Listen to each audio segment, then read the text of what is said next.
Before we begin, as you may know, this podcast continues to produce new episodes thanks primarily to you, the listener.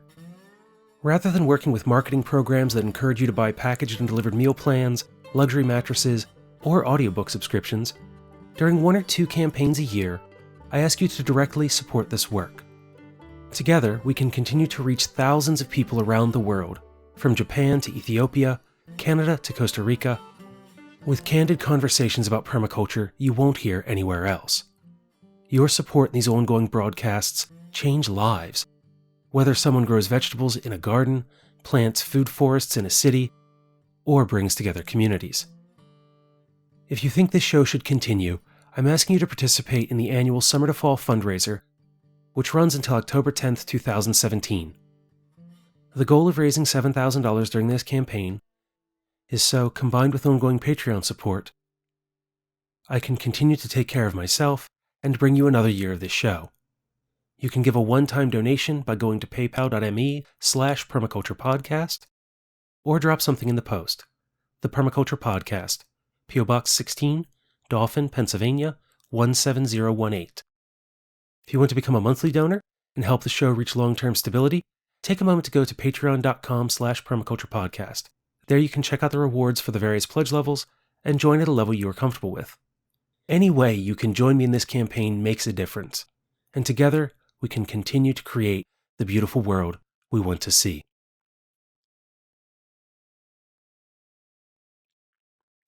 This is the Permaculture Podcast. I'm Scott Mann, and you're listening to episode 1724, Holistic Goat Care.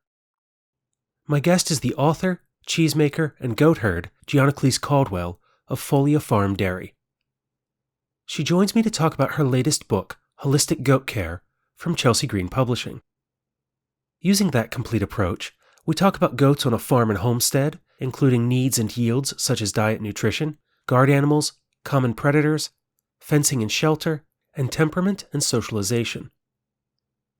For those of you who want to raise goats, we also talk about what to expect when you expect to do so, like where to find your goats, and some reading and other preparations to start with before buying. In the end, Gianaclis demystifies the requirements and practices required to begin keeping a herd of goats, whether in the city, your suburban backyard, or on a farm. Enjoy this conversation, and I'll join you again afterwards. Then, Gianaclis, can you give us a bit of your biography and background, how you came to do what you're doing? And then we can take the conversation from there to talk about holistic goat care. Sure, that sounds great, Scott. So the property that we have our dairy on now was where I grew up here in southern Oregon. It was originally 220 acres that my parents started buying in the 1940s. And when they moved back here, they had an organic farm before it was very popular, and we had dairy cows to milk. And so I was a dairy cow girl. I had cows in 4-H and was a dairy cow 4-H leader later, and then left the area in the early 80s. And my husband, who's also from here, was in the Marine Corps, and it was very hard to have a cow with us as we traveled, but eventually did end up at our last duty station having a little bit of land and was going to get a cow again. So our daughter at the time our youngest daughter, wanted to be part of that project, have some livestock. But she was a little bitty thing, and I thought, she's not going to be able to manage a cow, so why don't I consider goats? Which, as a dairy cow person, I had always had kind of the stereotype of goats being, substandard dairy animals. And lo and behold, I am now a convert to goats as being the superior dairy animal. They just are so versatile, and their personality is amazing, and their milk is delicious when done properly. But when we first got the goats, our motto was we would only ever have 6 goats and never own a buck.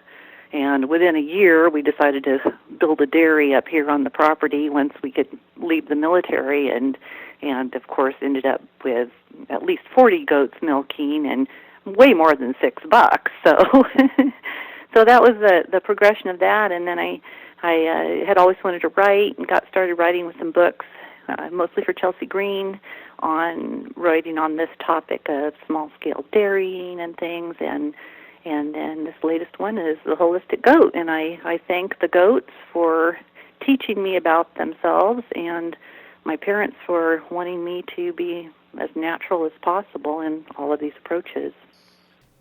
And is that natural mindset where you move into this direction of natural goat care? For sure, yes, where you're looking at nutrition and environment as your main influences on your health as a human, and then of course it's the same for the animals. So I'm not against using conventional medications at all. They have their place, and my parents were chiropractors also, and they had the same viewpoint, is that every health professional has their role, but it's up to you to take care of your nutrition and other influences in your environment. And of course for livestock, it's not up to them, it's up to you, because you've removed them from any options. So just learning over time that how you can keep these animals super healthy when you have an eye to how they evolved and what would be natural for them. And then, as probably my background, I was a nurse for about 6 years, my background in troubleshooting health issues, just looking at the body systems and things, and looking for things that are amiss, and then they'll tell you when they need your help. And I feel fortunate that I got to interview Dr. Talia Fletcher out of Canada last year, and we got to talking about holistic veterinary medicine. Oh, good. Yeah, there's some great holistic vets coming out of Canada. There really are. Yeah. And especially cattle and dairy operations because of that region in Ontario. Yep. Yeah, the University of Guelph is there, and if I'm saying that right, and a lot of dairy research occurs at that university also. And if I remember right, that's where she graduated from with her work. Probably.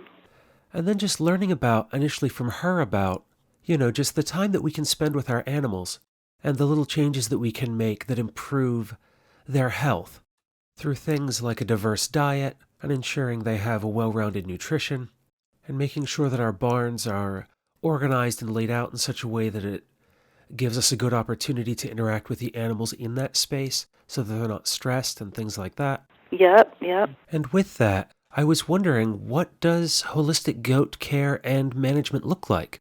What kind of things are you doing on the farm or with your vet to take care of your goats and ensure that they have good nutrition and everything that they need? Yeah.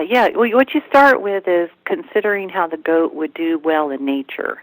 And for goats, that's fairly arid, dry land, with lots of ability to range out and browse, not graze. They like to eat at eye level on a huge variety of shrubs, trees, and tall, what you would call forbs, so the broad-leafed weeds, as they're also known. And giving them access to all of that would supply everything they'd need. Of course, on a small farm, in very rare situations can you do that. So a small farm is going to try to make up for that by looking around at your land, seeing what you have to offer, and then trying to fill in the gaps. So the land we live on here in Oregon is relatively arid compared to some parts of the country, and we have a lot of forest land. So there's those opportunities to take them out to browse. And goats, fortunately, being what you would call a following animal, not a herd. You don't need a dog to herd them. They will follow you. So I literally open the gate and say, "Come on, ladies," and they go with me on a hike. They browse in the forest that way. I can't just leave them loose in the forest because of their love for tree bark would mean rapid deforestation. So that management becomes more difficult, especially if you're trying to use them in permaculture. You really have to protect every tree that you want to survive, and permaculture becomes as a whole land management issue, very different with goats. But anyway, if you can provide that variety of browse, they're eating trees and plants and bits of those, and those sorts of plants put their roots deep in the earth and bring up much more mineral content than grasses do. They believe that goats have a higher mineral requirement than any other livestock because of the way they evolved eating these sorts of plants. So if you can't provide that access to browse, then you need to supplement it in another way. And the way I also do that is by offering a buffet of individual minerals. And goats, cows, and sheep will learn to dose themselves with what they need. So on one day, they might need a little copper because they didn't get enough from the plants they ate. And they will take care of themselves really well that way. It's pretty remarkable to watch. So in nutrition, that's how you approach it with the animal for the goat. If you have to buy in a lot of feeds, trying to figure out what the nutrition content is of those feeds, I don't ever take the approach of trying to totally analyze their diet, because there's no way to quantify the nutritional components of all those trees and plants, especially given that even when you give them all access to the same variety, they're going to each, as an individual, eat different quantities and pick and choose what they think they need, kind of like they do with that mineral buffet. So you then just look at the animal, like you were mentioning, looking at them, and see how their health looks. Is a shiny coat, good body condition? Are they not too chubby? Are they just the right weight? How do they behave? Do they act like they're feeling healthy? Goats are, there's a reason the word capricious is based in the word goat for capra, because goats like to play. And when they're not frisky and not having a good time, they're probably not feeling well. And housing-wise, they like to be dry. They are one of the only livestock that won't go out in the rain when given a choice. So they need good shelter in the rain. They don't need protection from cold as much as they do from wet. So good dry area with a lot of ventilation is good for that. And then not overcrowding them so that they aren't stressed by numbers. Goats would normally rear themselves or be raised in peer groups of their own age level, and then they would have friends for life that would help with their stress also and keeping them happy. Speaking to that social requirement, what's the ideal size as a minimum for a herd of goats? 2. You have to have 2, and I've found that odd numbers only work when you get a lot of goats. But if you just, let's say you have 3 goats or 5 goats, there is usually always an odd one out because they do buddy up. But if that group of 5 was raised together, they're going to be fine. So it really is about them having peer groups. I tell people it's like if you went to a new high school and you could take all your friends with you, you'd do just fine. But if you're just the only one that moved, it's pretty stressful. And when it comes to those goats that you have together and their peer groups, do they all have to be the same breed, or can you kind of mix and match to meet the needs of your farm and your family? You can mix and match, but it's a lot based too on, and not just the peer group or the breed, but the size of the animal. The bigger they are, often the more likely they're going to be aware of their power and bully others. So you can have, some big goat breeds are much more docile. The big white Saanen goat is known for being very docile, so they can often cohabit with smaller breeds and not be the bullies. Some smaller breeds are more bullying than that, so it's a bit about their personality. The breeder, the farmer that's raising these animals, has a lot to do with that personality. If over time you select for goats that have what I call a good work ethic, you're eventually going to get a whole line of animals that are more pleasant to work with. If you aren't picky about them being noisy and you just like how pretty colors, then you may end up with a lot of beautiful, noisy goats. So. And because you're running a dairy, are you raising all of your goats for milk production, or are you also keeping some for meat? Well, let me back up a tiny bit, because we did stop our commercial dairy production last fall, and now I just have a small herd for home dairy, teaching, and all of that. And then also the caveat that you can eat every goat. So every goat could be a meat goat, and every female of every breed could be a dairy goat. If you just need a home milk supply, you can milk a Boer goat, which is a famous meat goat breed, and they make excellent milk. So they can be very versatile that way, and of course, as with all livestock, the original use was multi-purpose. So you would milk the mom, eat the unwanted or unneeded, I should say, offspring, harvest their coats to make things out of.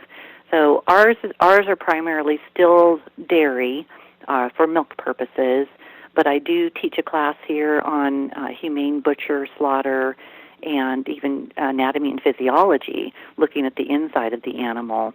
It really informs so much of how you can care for them when you can picture what's going on inside. And it's also a way for producers to troubleshoot what might have happened with an animal that passed on. If they have the mind to do that, it takes a little bit of adjusting of your paradigm. But we don't eat too much meat here. I've been a vegetarian for like almost 25 years now, but I believe that eating meat is natural. Not the way it's done in our society for the most part, of course, with the way animals are raised and treated. But a small integrated farm, meat is an important part of that. There's a poultry farmer I know who's running an integrated system, and he says that he gives his animals the best life possible, except for that one day. Yeah. Marcia Baranaga at a creamery in Marin County down in California, sheep dairy, she gave me a nice quote years ago. She said, every animal deserves a good life, a good death, a good butcher, and a good chef. I like that. I could see that as a sign in my kitchen, as a reminder of my responsibility to the animals and my role as the chef. Yeah. And if you believe that humans are a part of the planet, which I sometimes don't think we really can be the way we're messing it up, but if you think we're part of that food system, we do have the ability to give that animal a death far more gentle and kind than a predator would. So if we can give them a good life and then honor them and appreciate them on the plate, never waste meat, it is the right thing. And when it comes to the animals for your dairy, how often are you breeding them in order to keep them in lactation? And how long do you usually wait between the time when they're born and that first breeding in production for the dairy? On our dairy, and still, I usually try to have them give birth for the first time at age 1.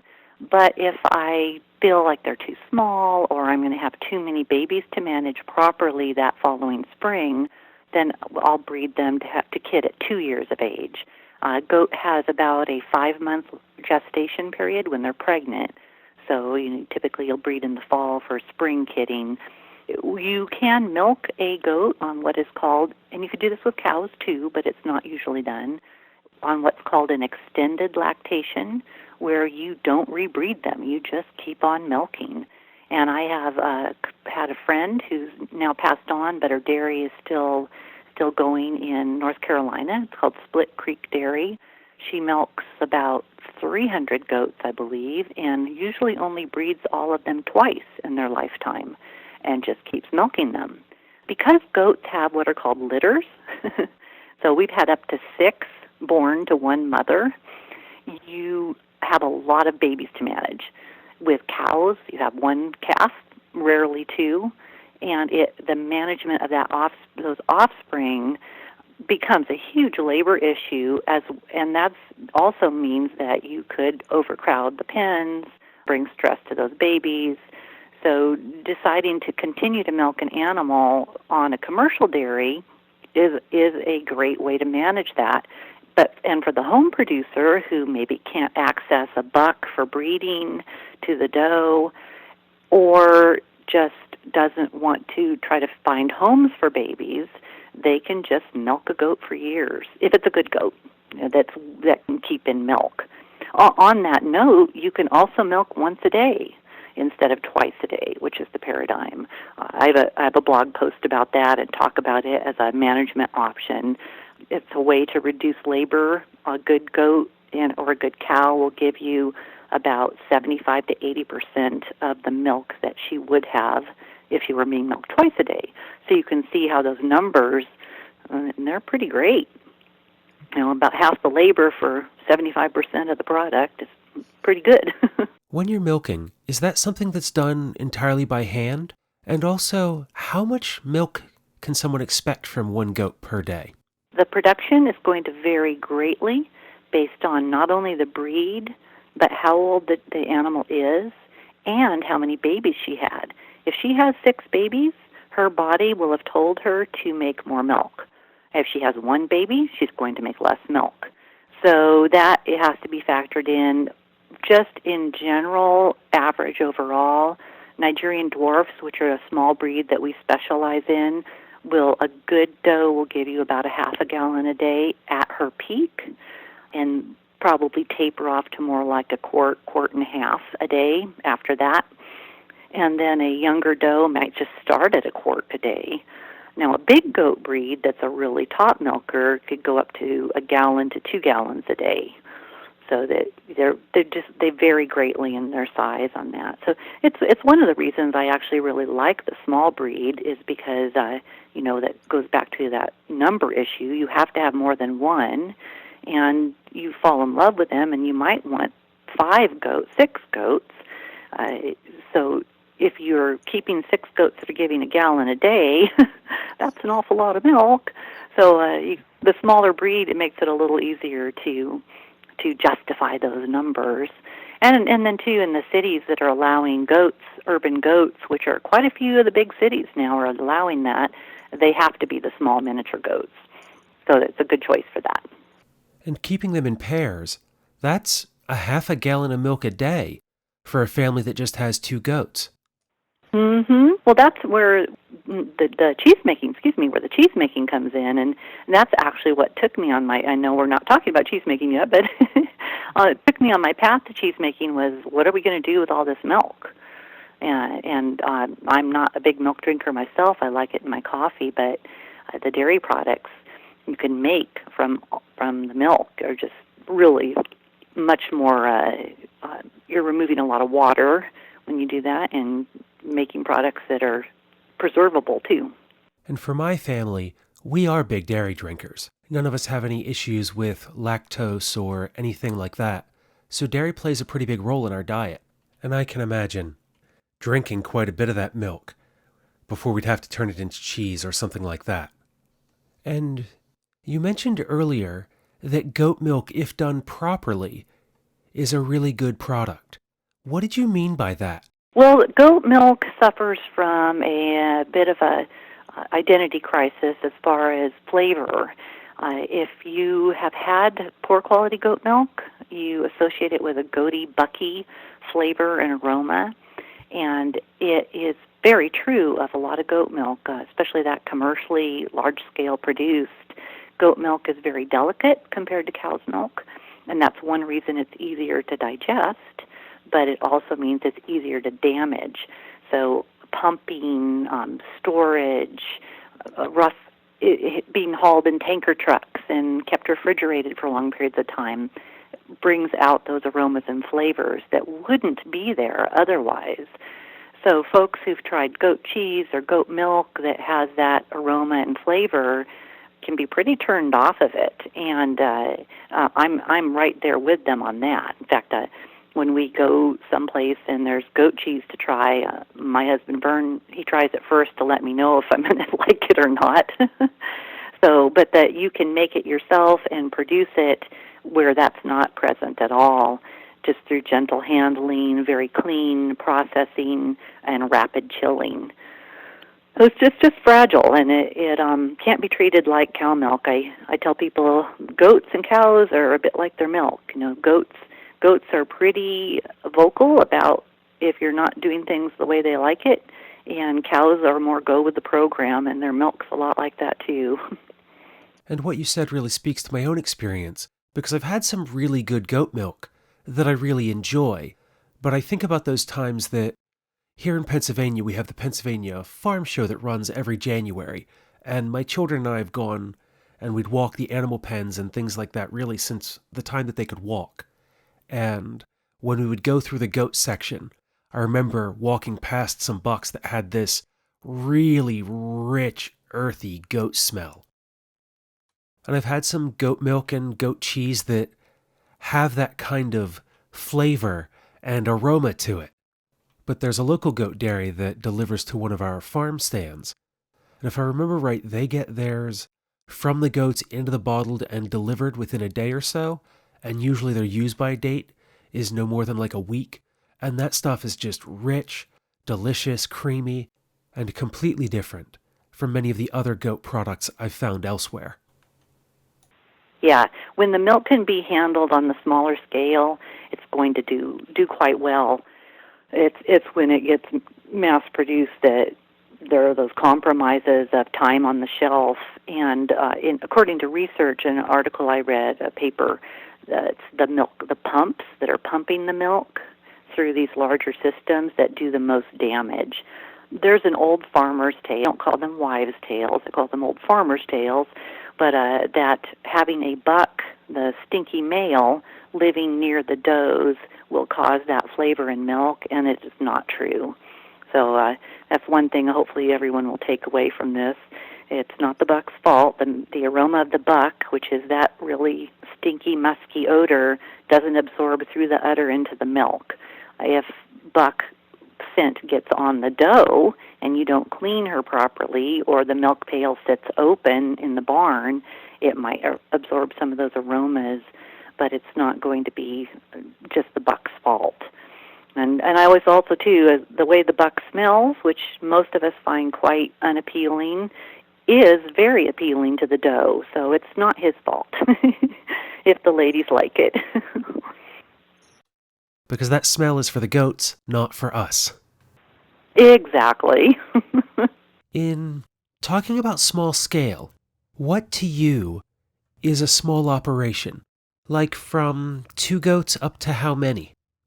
Yeah, I wish I had the page open where I actually defined that in my book here, because I did decide that I would try to, for just for the sake of the book anyway, define that, and I'll guess here and hopefully come pretty close. But small scale, home scale would be, you could have 20 goats and still be home scale, and then small commercial would be more like 100 or so goats. And you could be smaller than that, of course. We milked only 40 at our peak, and most of those were Nigerians, so very small amount of milk. And then large commercial is going to be more like 500 to 1,000 goats, and then beyond that you go into the mega range. And there are dairies especially in Europe, that milk 20, 30,000 goats in one operation, and this is the way that you can buy imported goat cheese for so cheap. So if people are buying goat products and wonder why those here in the States cost so much, it's usually because we don't have those mega scale goat dairies. And when you're working on a small scale, is there commercial milking equipment that's available? Yes. You can milk by hand, but it is somewhat inefficient. I have a milking machine, and I can milk as fast as the milking machine on one goat, but I can put 2 goats on the machine at the same time, or up to 4. So that really speeds the efficiency. And when you're trying to, as a farmer, as you know, no doubt know, you have so much to get done and so much to accomplish in a day. So any time you can speed things up without a loss of quality in that production, those are important steps to take. So yes, there's quite a lot of commercial dairy equipment for small scale, including a lot that's made in Pennsylvania or other places by Amish and Mennonite companies and families, because they have such a need for that on their farms. So a lot of the equipment that I ended up with came from back that way. Good stuff and designed for the small producer. And home producers, too, there are luckily a lot of choices in that regard. Hand milking is the most relaxing for me. Goats like the machine equally well because it mimics how a baby nurses, but not having all that noise and equipment to clean up. I like seeing the foam build up in the pail. And I ask that because one of my permaculture instructors spent some time in England, and while he was there, was responsible for, I think it was 100 or 150 goats as part of a herd, and what I remember from his story is that he was milking all of them by hand, And I don't remember if he was doing that by himself or not, but it just seemed like that was a lot of hand milking for a herd that seemed relatively large. Well, I'll tell you, it does give you some pretty buff forearms, so he probably came out looking like Popeye at the end. When it comes to starting out, what kind of space do you need? Can it be done with a relatively small amount of land? Or do you need a half acre or an acre or more to begin keeping goats? City goats are quite popular and possible. Because goats are so sociable, you can take them for walks on a leash. You can keep them in very small areas as long as you provide activity and exercise in some other fashion. The size is more about how you then manage their needs versus needing a lot of space. Because remember, they're not going to be grazing on pastures, so you can't say like how many head. I take that back. You can graze goats on pasture, but it's not their preferred food, so you can keep them on a dry lot and bring branches to them or take them out for walks and eat branches and brambles. And if you're doing that in the city or suburbs, you need to watch out for things that have been sprayed, of course, for road control and things. And that's where I'm thinking of where my children live, because there's a full acre there, and it's got brambles and ivy, multiflora rose on a hillside, and just all kinds of things that either the goats could be led to or could be taken to them if they were in some kind of an enclosure. Yeah, they love all of that. And I tell people that, remember, goats are extremely picky about what they'll eat. They won't eat things that have been trampled on. They don't like to eat things that have been licked by others. Like, they don't like salt blocks. They want loose salt minerals because they don't want the saliva of the other goat that touched it. They don't like a lot of things, but what they do like are things that to us sound like they're not good, like poison oak and blackberries and the multiflora rose, kudzu. So they're very selective, but they like a lot of things. So they can do very well on land that wouldn't be good for horses or cattle. And they, like I said, will kill trees, so you do have to watch that if you're trying to protect some things. And when it comes to protecting trees and plants from goats, I think of things like tree tubes or netting. But when it comes to establishing pens and paddocks, what are the fencing requirements for something like that? Fencing is a challenge with goats for several reasons. They're not big jumpers when they're older, but they do like to lean and push and scratch on fences. So chain link will get stretched out. They like to put their heads through fences, so if there are holes and the goat has horns, you could be in a lot of trouble that way with the goat getting stuck or breaking a horn off. So they're challenging defenses in that regard. Hot wire fences, electric net fencing can be used, but goats don't ground out well, meaning they're not often making really good contact with the soil. So then they won't shock themselves necessarily, and then they can get stuck in the electric net fencing. So I have a good section in the book on considerations with fencing. Goats also don't want to leave their safe area. So many farmers I know, including ourselves, our pastures aren't even completely fenced because we know the goats won't go that far. So it's not as though the fence is there to keep them from escaping because they won't run away. It's to protect other things, as you mentioned, like trees and your rose garden or your garden. So you have to fence in the things you want to protect rather than fencing in the goat. Kind of like the old pioneer, in the old pioneer days, your yard was to keep the cows out, not to keep the cows in. And what you mentioned there reminds me of something that I've seen before. I think it's just been referred to as a goat run, where a wire's run between two poles, similar to a clothesline, and then a leash is attached from that to the goat. That is highly discouraged Goats tied out are also known as a fast food stop for coyotes and dogs. They are really prone to predation by things coming when they're captive like that. If you, for some reason, lived in a country without predators, like New Zealand, you could probably do that and be okay. But then again, there's still the roaming pet dog is the one that causes the most livestock damage in the United States. So you'll see tethered goats, but it's I do mention that in the book too. But it's not usually a kind thing to do. Goats are prey animals, as are most livestock, meaning they have an awareness of being vulnerable. And when that goat feels like they can't defend themselves, can't escape, they are going to be stressed. They might be safe, but they don't know it. So that's the thing to think about. And a little bit on that note, you might have heard of fainting goats, the myotonic goats. Those are the ones that have a constant state of varying degrees of muscular contraction to where they either move stiffly or if they're nervous or agitated, they'll fall over. And I believe that's a very stressful way to live. You can imagine how it would feel to know that you couldn't run if you needed to. And they say humans with the same condition are in constant pain, too. So that's my little throw out there about that breed of goat.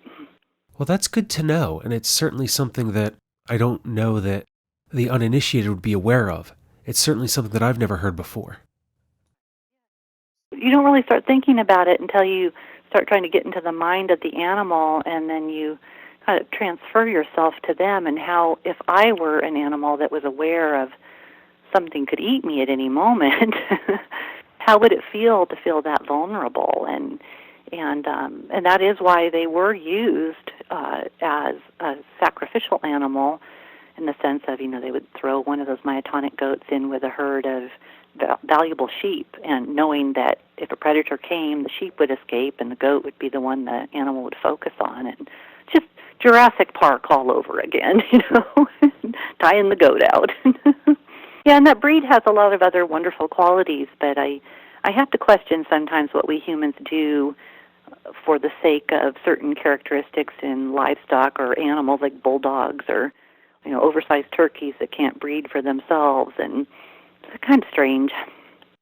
Because they are prey animals, predation was one of the questions that I had. And you mentioned the common dog and the coyote, which we certainly have plenty of both here in Pennsylvania. Do goats pair well with a guard animal? Yes, and I do have a good section on that. Depending on what your predator issue is, here in Oregon and on our farm, we have mountain lions and bear. There are coyote also, but they don't tend to hang around when there's a mountain lion around. So we have livestock guardian dogs, which are a whole category of different breeds. Great Pyrenees, Maremma, Akbash, Anatolian Shepherd are some of the better known. And then we also have llamas, which can serve as a guardian animal. Not alpacas; those are the smaller, fluffy, cute ones. But they need a guardian animal too, actually. But llamas will not be able to fight off a mountain lion, but because they're a large, curious presence that usually runs towards something new, they will usually frighten off anything that's not too desperate. So we use them in conjunction with the guardian dogs to help keep that risk down. Now, we do also here in our county in Oregon now have a wolf pack. So, and I'm all for that, but that's going to be a new challenge. The wolves, being canines, also they will come in and basically just discipline the livestock guardian dog or maim them, and then all the other dogs will now defer to the wolves as the lead, the alpha of the pack. And so it'll be a new challenge, but if we're going to live on this planet, we got to adapt, or we should. I think I could easily have a follow-up conversation with you to talk about advanced holistic goat care. But in the context of this conversation, I really wanted to touch on kind of a place for beginners. And I know we've covered a broad range of topics and ideas on that so far. But I was wondering if you could speak specifically to some things that people should know or be aware of when they begin. Yeah, for sure. You want to study up on the diseases that you could bring in, either on, that would affect your first animals, or that you could bring permanently to your property by purchasing animals with these contagious diseases. And there are a good number of them, and in some parts of the country, those are more concentrated than others. So obviously, I do cover all of this. You want to select a breeder, a person breeding the animals that you feel is honest and trustworthy.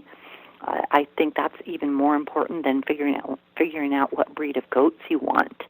Having somebody that's going to be a bit of a mentor, teach you a little bit, be there in case you have some troubles. They're probably very busy also, but they need to have some sort of a commitment to that stock. Then you want to avoid purchasing from any sort of online ad-structured website, bulletin boards, auctions. Those are a little bit iffy for your first purchases. Whether those animals are registered, pedigreed animals or not, doesn't matter too much unless you have a plan for a future breeding program. But just getting some good, solid, basic understanding of what you need to have on hand, shelter, and mostly purchasing healthy animals. That makes entering into the world of goat care seem a lot less complicated. Oh, good. The goats are constantly reminding me of how little I still know. You can't ever go forward in life knowing enough when you get started with anything. Try to learn some good basic solids and have references available. Have a good book to turn to, a good website to turn to, a veterinarian that you can access if you need them, and that goat mentor. And then just get started, knowing you're going to learn. Be ready to learn and have the resources to learn. Goats will teach you, and they're constantly teaching me, like I said, what I don't know. And you have to be prepared for that. And you also have to accept that sometimes you're not going to be prepared for it. You're going to drop the ball. You're going to not be there. You're going to be out of town. Something's going to happen. And that's just life. And if you have a farm at all, or farm animals, you know how humbling it is. And that's indeed one of the things that I think why we should have them. It keeps us centered and grounded, and it's an amazing way to raise kids, your own children, not goat kids. They learn so much from experiencing all of those ups and downs, and the bottom line, our goats are a gosh darn lot of fun. And you say they're about children, and I think about all the things that I've gone into in life that I wasn't prepared for, and being a parent was certainly one of them. Yeah, it's a good thing you didn't know, right? Or you wouldn't have done it.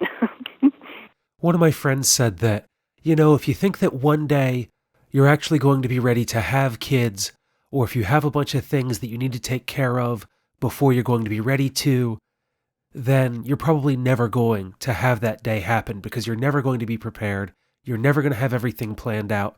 There's never going to be a right time to do it. So why don't you go ahead and do it now?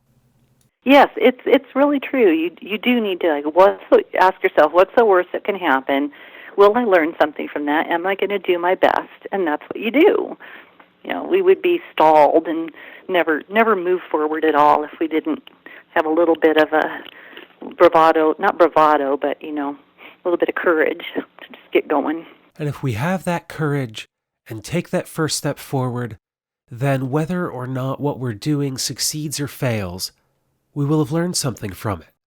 And as I'm reminded by a friend of mine, failing at something doesn't mean that we're a failure, just that what we were doing didn't work out for some reason, and we can dig into whatever happened, find some lessons from it, and be able to keep moving forward and finding the ways that we can try again and do something different and continue to grow and learn and find deeper confidence and ongoing courage. Amen. And though I certainly feel like there's another conversation or two ahead of us about goats and goat care once this goes live, as we draw this current time together to a close, I always like to end by asking for your final thoughts. So do you have any last words that you'd like to share with the listeners? I feel like we almost just said that, with the get some goats and get going kind of thing. But let's see. I do like people to if they're wondering if they'll like goats. If you like human toddlers, you'll love goats, because they're just as smart. They really, literally are about just as intelligent. They're just as challenging. They'll make you laugh. They'll make you cry. They'll make you swear a little bit, perhaps, and they'll add a lot to your life. Well, I really appreciate hearing that, because I'm one of those fathers who absolutely loved that stage. It's a great stage. Then maybe goats are the right place for me to begin to integrate livestock into my thoughts about permaculture and permaculture design. And today we certainly continued that conversation, not only for me, but also others who are interested in expanding their ideas and thoughts beyond what we normally work on with gardens and food forests, chickens and bees. Thank you for taking the time to join me to record this conversation so that we could share it with the world. Thank you, Scott. Thank you.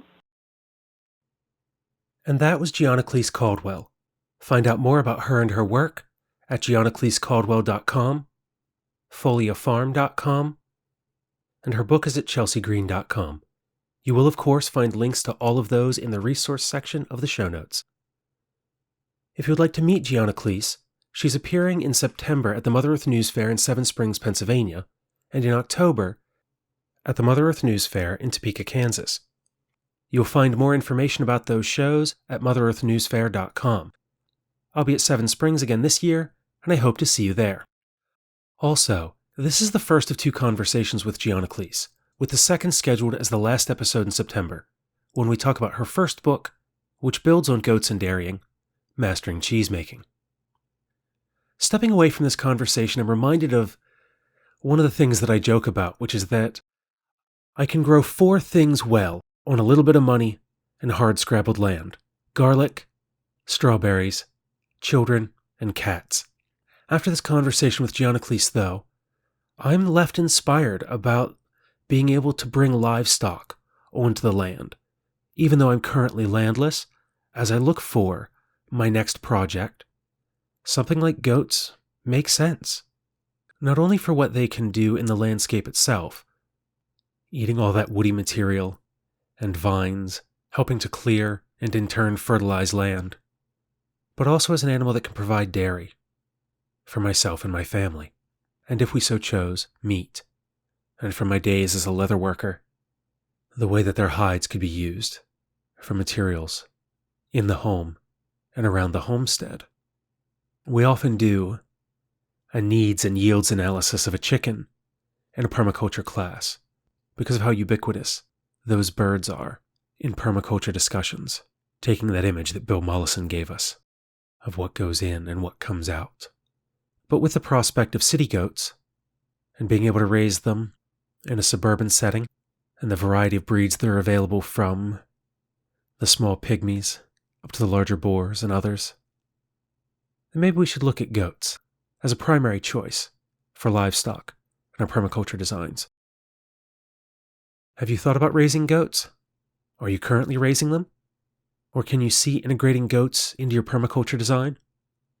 If you have thoughts about that or anything that you heard in this interview, let me know. Leave a comment in the show notes or get in touch. show@thepermaculturepodcast.com, 717-827-6266, or drop something in the post.